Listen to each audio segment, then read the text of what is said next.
Hello students, welcome to Daily Chronicles by Abhiram Ias Academy. But before starting the session, there is an important announcement.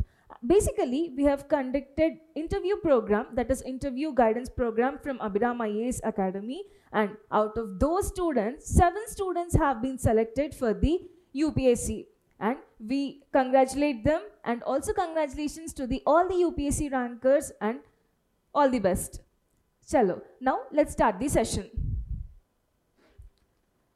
So today's important topics are index of 8 core industries, and the other thing is, let's talk about the BharatNet and also LCR, and also about the rare earth elements, and let's talk about the deep disturbing matter, that is Pahalgam terrorist attack in Jammu and Kashmir, and also let's talk about Madhya Pradesh tiger reserves. Chalo, let's start. The first article, which is a very disturbing article, because there was a terrorist attack happened in the Pahalgam, which is the district of Jammu and Kashmir. So what happened? Basically, at least 26 people were killed due to the terrorist attack happened. So now in this context, let's see a short notes as well as short introduction about the Pahalgam. Where is Pahalgam located? Basically, it is a hill station which is located in the Anantnag district of Jammu and Kashmir. Now, what is the geographical significance of this? So it is located in the Kashmir Valley and also located on the Leader River, which is in Jammu and Kashmir.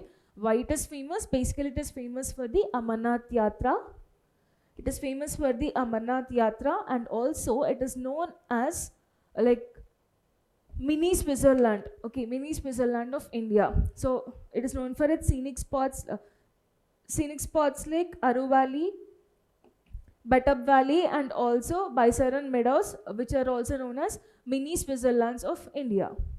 That's all. But here we condolences the people who have lost their lives.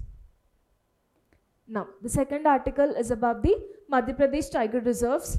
Now, why this is in news basically? So, with big cat count raising, Madhya Pradesh is deciding to develop the buffer zones around the 9 tiger reserves of the Madhya Pradesh. Now, in this context, let's talk about the tiger reserves in Madhya Pradesh, and also let's see some of the tiger conservative schemes. So, 9 tiger reserves in Madhya Pradesh, what are they? Bandhavgarh Tiger Reserve, Kanha Tiger Reserve, Pench Tiger Reserve, Kanha Tiger Reserve, Panna Tiger Reserve, Satpura Tiger Reserve, Sanjay Dubri Tiger Reserve, Ratapani Tiger Reserve, which was declared very recently added to the Madhya Pradesh list, and also Fossil National Park, and also lastly Durgavati Tiger Reserve. So 9, Bandhavgarh, Kanha, Panna, Pench, Satpura, Sanjay Dubri Tiger Reserve, recently added as Ratapani Tiger Reserve, and also Fossil National Park or Fossil Tiger Reserve, and Durgavati Tiger Reserve. These are the 9 tiger reserves located in the Madhya Pradesh. Now, let's see the conservative schemes related to the tiger. But before that, Indian tiger is placed under IUCN Red List in the endangered category list in IUCN Red List. But while coming to this Wildlife Protection Act, it is placed under the Schedule 1, and sites they have placed under Appendix 1. Here you can see the highest protection is given, endangered, Schedule 1, Appendix 1. So this means it is getting highly protected, right? It is highly protected. Now, let's see the acts and conservations regarding this tiger. So basically, we know Tiger Conservative Authority, that is National Tiger Conservative Authority, NTCA, which is a statutory body under the Wildlife Protection Act of 1972. It is a statutory body coming under Wildlife Protection Act of 1972, and further it is headed by the Ministry of Environment, Forest and Climate Change. And recently it has brought an initiative which was asked in the UPSC also. So the initiative is M-Stripes. What is this M-Stripes? Counting the population of tigers. It is related to counting of population of tigers through their unique stripes. They will be having stripes on them, right? So each tiger will be having each unique stripe. So M-Stripes is nothing but a software based monitoring system which is used for counting the population or monitoring the tigers. Okay, that's it. Next, let's talk about the Project Tiger. Basically, it is an 100% centrally sponsored scheme. But what is the objective of it? Basically, it is focusing the in situ conservation of tigers in the designated reserves. That is the Project Tiger, just for protecting them. Okay. Next is Conservative Assured Tiger Standards. That is CATS. What is the purpose of this? Basically, global best practices have been practiced for effective management of different tiger habitats. And also further, if we see 17 Indian reserves are accredited with this status. That is Conservation Assured Tiger Standards. Now further, it is supported by the Convention on Biological Diversity, that is CBD, and also supported by the IUCN Green List. Generally we hear IUCN Red List, but now it is supported by the IUCN Green List. Now further, there are other things, that is Global Tiger Initiative, where it is expanded to conserve this, it is an initiative of protecting the tigers and monitoring the tigers. And also in this initiative, snow leopards have been also included from the year 2013. And also there is a Global Tiger Forum, which is an intergovernmental body which is focused on tiger conservation. And also there are tiger corridors in India. Okay. So NTCA is mapping those tiger corridors, and also in addition with the Wildlife Institute of India. So both NTCA and Wildlife Institute of India are giving tiger corridors in India. And further, Tiger Conservation Foundation, what it is doing to support the tiger reserve management, and also it includes the reserves and adjoining impact zones. Okay. Then further, there are some initiatives with regarding to the states. So Telangana has brought eco edges. What are these eco edges? For facilitating the safe wildlife movement across the man-made barriers. It has been brought in the Komrambim corridor of Tiger Reserve. Komrambim Tiger Reserve corridor. Okay. Eco bridge. What is this eco bridge for? Basically, it was initiated by Telangana government to facilitate the safe wildlife movement from the man-made barriers like bridges. Next is EI surveillance, and this has been for thermal, and this surveillance is done by the thermal and infrared cameras for real-time tracking of tiger movements, and also preventing the poaching, that is killing of the tigers. And also canine distemper virus. This is like protecting them from the domestic dogs to tigers and also leopards. What are the areas where it has been included? That is included in the Ranthambore Tiger Reserve. Where is it? Ranthambore Tiger Reserve is in Rajasthan, right? And also Gir National Park. Where is Gir National Park? In Gujarat. What is Gir famous for? Lions, right? Now, what is the impact of this virus? Basically, it is affecting the respiratory, that is lungs of the tigers, and also gastrointestinal organs, and also the nervous system. So there is an initiative for this canine distemper virus, where it is affecting the respiratory and also the gastrointestinal nervous system of the tigers, and to protect them, there are some initiatives.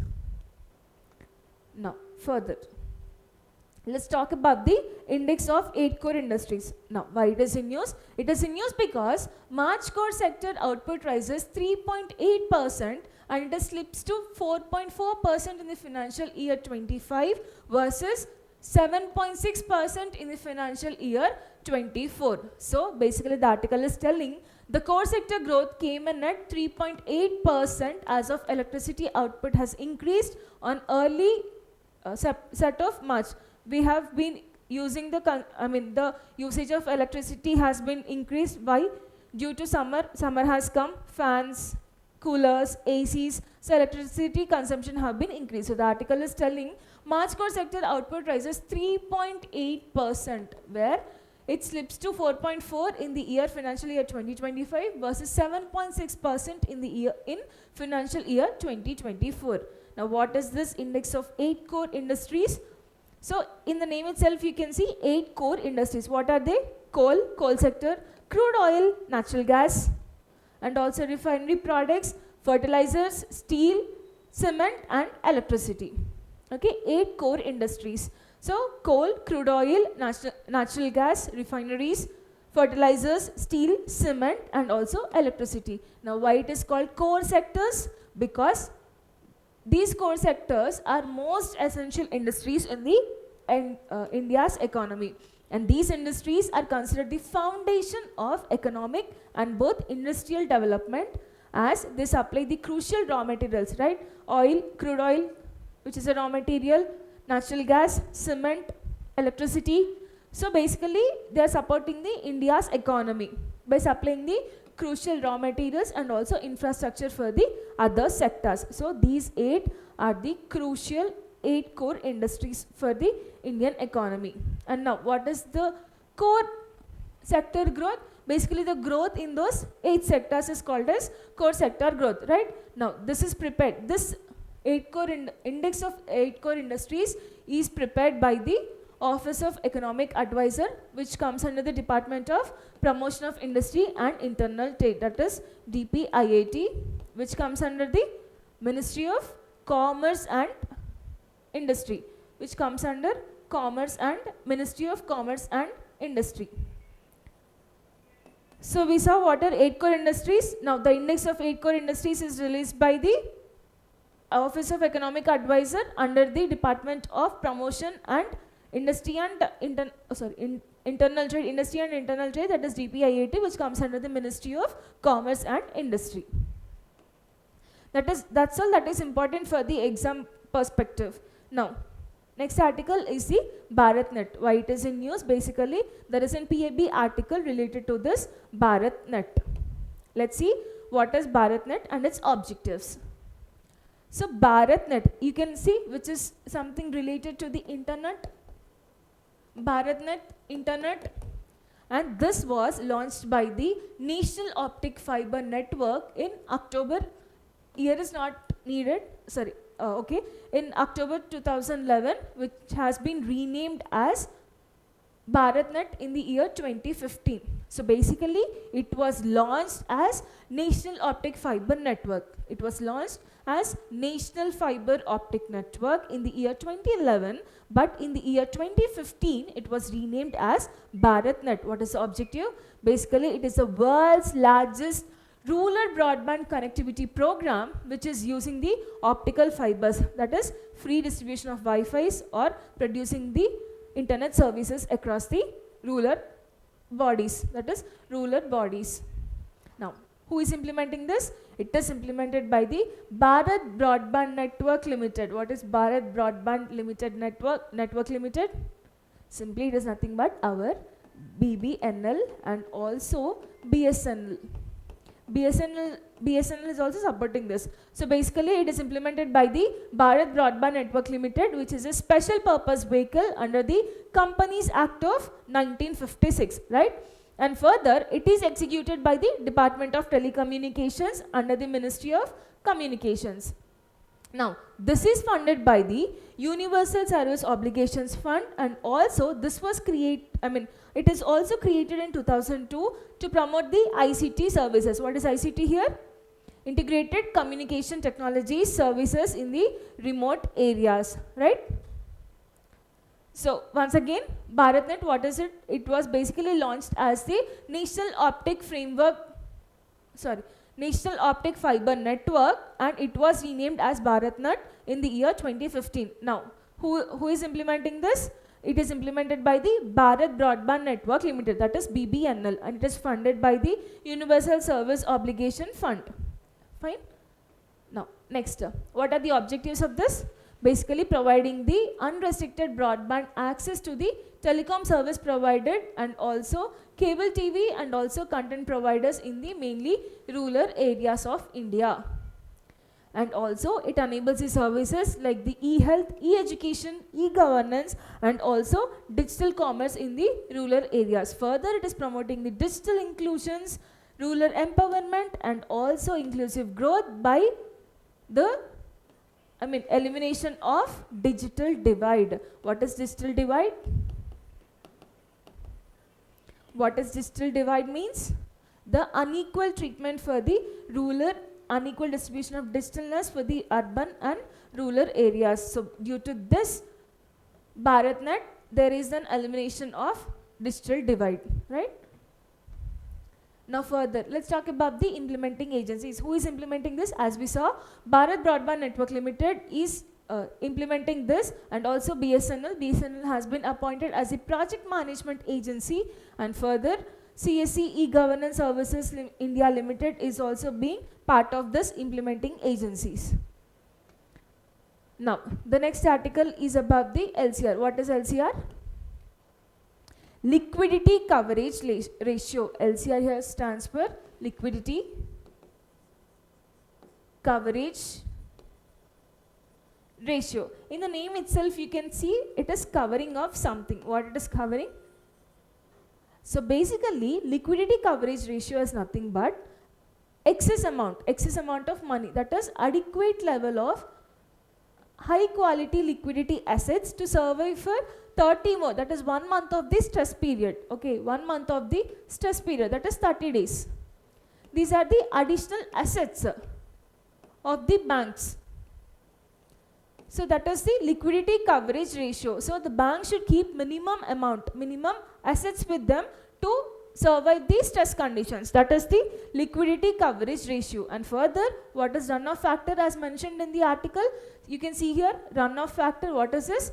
So basically the article is telling runoff refers to the percentage of deposits that could be withdrawn by the depositors in a stress scenario. So basically runoff factor is nothing but percentage of deposits, certain percentage of deposits that can be withdrawn by the depositors in the stress conditions. That is the runoff in especially stress conditions. So the percentage will be decreased, right, to manage the liquidity. Once again, what is liquidity coverage ratio? It ensures banks maintain an adequate level of high input assets, high quality liquidity assets to survive their 30 days of stress period. Simply nothing but the buffer money with them. Now further, what are the objectives of this? Basically to strengthen the short-term liquidity resilience in the market or the banks, to survive a significant stress scenario that results in the substantial cash outflows over that period of 30 days. And the important thing is to ensure that banks has an adequate stock. They are like stocks, adequate stocks or adequate reserves, and they can be easily converted into the cash when in the stress conditions for giving to the depositors. Now the last article is about the rare earth elements. Rare earth elements. Now why they are in news?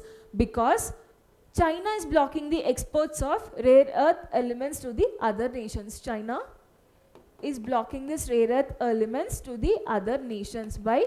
Because of the tariffs. Because of the tariffs.